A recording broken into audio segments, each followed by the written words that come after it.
رسول اللہ۔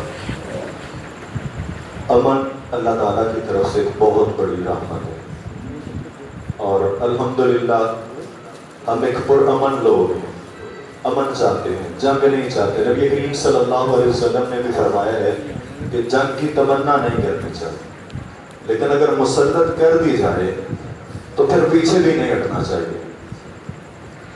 ہم نے بہت کوشش کی جنگ سے بچنے کی، لیکن انڈیا کو کھرک تھی جو الحمدللہ ہماری فوج نے بڑے اچھے طریقے کے ساتھ جو ہے اس کو ختم کیا۔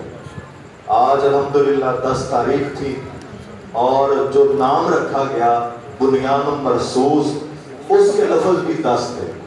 مہینہ 5واں تھا تو اس کے نقطے بھی 5 ہیں۔ آیت 4 تھی سورہ صف کی، تو یہ انڈیا کے ساتھ جنگ بھی 4 تھی۔ تو یہ بڑا ایک نام ایسا رکھا گیا کہ نام لینے پر بھی 100 نیکیاں ملتی۔ نماز فجر کے بعد سنت کے مطابق ہماری فوج نے الحمدللہ نماز فجر ادا کر کے بسم اللہ اللہ اکبر سے اس کی ابتدا کی۔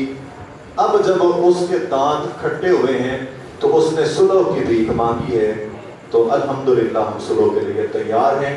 اور یہ صلح جو ہے قرآن پاک کا بھی حکم ہے، وَإِن جَانَ صحیح طرح کہتے ہوتے باہر یار بیٹھتے ویڈیو تو بنا، یہ جس خوشی میں بانٹی جا رہی ہے تو نہیں کھا رہے۔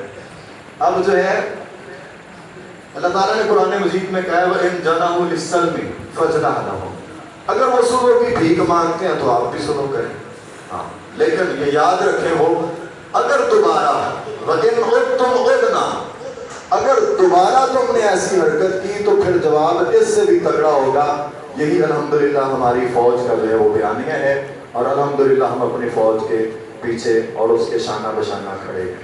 پاکستان زندہ باد، اسلام زندہ باد، پاک فوج زندہ باد۔ پاکستان کا مطلب کیا؟ لا الہ الا اللہ محمد رسول اللہ۔ جزاک اللہ جی، یہ مٹھائی آپ لوگوں کے لیے اس خوشی میں ہے کہ اللہ تعالیٰ نے فتح بھی دی اور صلح بھی ہوئی ہے، تو اللہ تعالیٰ قبول فرمائے۔ اب اس موقع پر جو ہے وہ خصوصی طور پر دعائیں اور شکرانے کے نوافل ادا کیجیے گا، اللہ تعالیٰ قبول فرمائے۔